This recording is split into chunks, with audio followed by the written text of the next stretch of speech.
ఆకాశ మహాకాశములను అందలి సమస్తమును సృజించిన దేవాది దేవునికి నా హృదయపూర్వక వందనములు, స్తుతులు, స్తోత్రములు సమర్పించుకుంటున్నాను. అందరికీ శుభోదయం. ఈ దినాన మహోన్నతుడైన దేవాది దేవుడు నీ కొరకు సిద్ధపరిచిన వాక్కు కాగా, నీ దేవుడైన యెహోవాను జ్ఞాపకం చేసుకొనవలను. యాలయనగా తాను నీ పితరులతో ప్రమాణము చేస్తున్నట్లు తన నిబంధనను నేటివలే స్థాపింపవలనని మీరు భాగ్యము సంపాదించుకొనుటకై మీకు సామర్థ్యము కలుగ చేయువాడు ఆయనే. దేవుని నామమునకు మహిమ కలుగునుగాక. ఈ మాటలు ద్వితీయోపదేశకాండము 8వ అధ్యాయము 18వ వచనములో వ్రాయబడి ఉన్నవండి. ప్రియమైన నేస్తమా, నీ దేవాది దేవుడు నీ బ్రతుకులో నీకు ఎన్నో ఎఫిషియన్సీస్నిచ్చి దేవుడు నీకు సామర్థ్యాలను కలుగచేసి నిన్ను తన కృపచేత నింపి జీవింపచేస్తూ ఉన్నారు. అయితే నీవు దేవుని పట్ల ఎట్టి రీతిగా ఉన్నావు? ఇది నీకు అనుగ్రహించబడిన సామర్థ్యము, దేవుని చేత నీకు ప్రసాదించబడిన మహాభాగ్యము అని నీవు ఆయనకు కృతజ్ఞతలు చెల్లిస్తూ ఉన్నావా? లేక నా స్వశక్తి చేత, నా స్వజ్ఞానము చేత, నా సామర్థ్యము చేత నేను ఈ స్థితిని సంపాదించాను అని విర్రవీగుతూ ఉన్నావా? ఎప్పటికీ కూడా ఆ స్థితి నీ బ్రతుకులోనికి రాకూడదు. అట్టి ఆలోచన నీ బ్రెయిన్లోకి ఎన్నడూ కూడా చోటు చేసుకోనకూడదు. ఎందుకంటే ఎప్పుడైతే దైవ విరుద్ధమైన ఆలోచన వచ్చిందో ఆ ఆలోచన నాశనానికి నాంది అవుతోంది.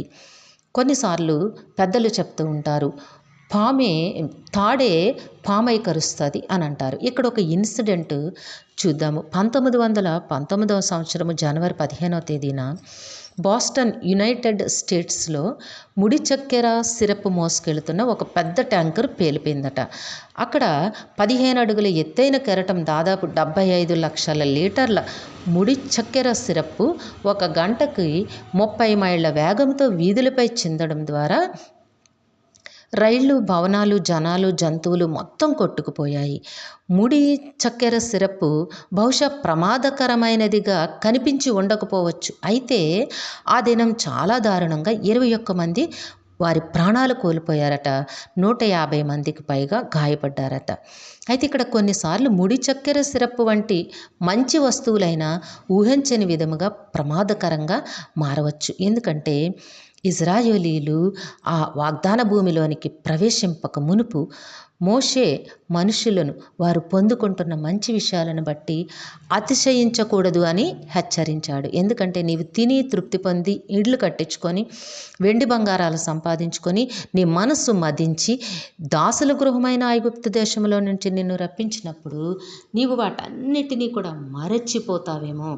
ఎన్నడూ మర్చిపోకూడదు. ఆనాడు ఇజ్రాయేలీలని దాసుల గృహమైన ఐగుప్తులో నుంచి విడిపించినట్లుగా దేవుడు నిన్ను కూడా భయంకర పరిస్థితుల నుంచి విడిపించి, ప్రమాదకరమైన స్థితిగతుల నుంచి దేవుడు నిన్ను విడిపించి నీకు ఉన్నతమైన ఆశీర్వాదాన్ని అనుగ్రహించారు. కాబట్టి నీవెన్నడూ కూడా ఈ నైపుణ్యము కానీ, ఈ శక్తి కానీ, ఈ సామర్థ్యము కానీ నీ సొంతము కాదు, దేవుడు మాత్రమే నీకు అనుగ్రహించారు అని ఎన్నడూ మరువబోకు నేస్తమా. ఎందుకంటే ఆయన దయాళత్వము, ఆయన వాత్సల్యత, ఆయన అపారమైన ప్రేమ నీ పట్ల మెండుగా ఉంది గనుక నీవు ఈరోజు ఈ స్థితిలో ఉన్నావు గనుక నీ జీవితకాలమంతయు కూడా నీ దేవునికి మహిమకరముగా జీవించు, నీ దేవునిని ఆరాధించు, ఘనపరచు, కొనియాడు. నీ కొరకు సిద్ధపరిచిన జీవ కిరీటమును నీవు తప్పక పొందుకుంటావు. దేవుడు నిన్ను దీవించి ఆశీర్వదించునుగాక. ప్రార్థన చేసుకుందాము. సింహాసన ఆసీనుడైన తండ్రి, మీ ఘనమైన నామమునకు వందనములు. మీ బిడ్డకి మీరు ఇచ్చిన వాక్కును బట్టి స్తుతులు సమర్పించుకుంటున్నాం రాజా. ఏ బిడ్డకైతే ఈ వాక్కును వినిపించినారో ఆ బిడ్డ జీవితంలోనూ కుటుంబంలోనూ కూడా నాయన మీ ఉన్నతమైన ఆశీర్వాదములు పొందుకొని మిమ్మల్ని నాయన అంటి వెంబడించే యోగ్యతను ప్రసాదించమని, మీ నిత్య జీవమునకు వారసులుగా చేయమని మీ కాలు పట్టు వేడుకుంటూ ఉన్నాము. ఈ దినము పుట్టినరోజు, వివాహ దినోత్సవములు జరుపుకొంచిన బిడ్డలందరికీ మీ ఆశీస్సులు, దీర్ఘాయుష్ను అనుగ్రహించి మీ కృపలో జీవింపచేయండి. మా ప్రియులందరినీ, వారి కుటుంబములను మీ దివ్య హస్తములకు అప్పగించుకొంచున్నాం తండ్రి. వారందరికీ నీ కావాల్సిన ఆయురారోగ్యము, పరిపూర్ణమైన రక్షణ, దీర్ఘాయుష్, నెమ్మదిని ప్రసాదించి మీ శాంతి సమాధానములతో జీవింపచేయమని ఈ ప్రార్థన మా రక్షకుడును మీ ప్రియ కుమారుడైన యేసుక్రీస్తు వారి అతి శ్రేష్టమైన నామమున అడిగి వేడుకొనుచున్నాము తండ్రి. ఆమెన్. కరుణ వాత్సల్యత కలిగిన దేవుడు మీ కుటుంబ జీవితంలో ఉన్నతమైన ఆశీర్వాదములు అనుగ్రహించి మిమ్మును ఆయన నామ మహిమ కొరకు జీవింపచేయునుగాక. Amen, amen, amen.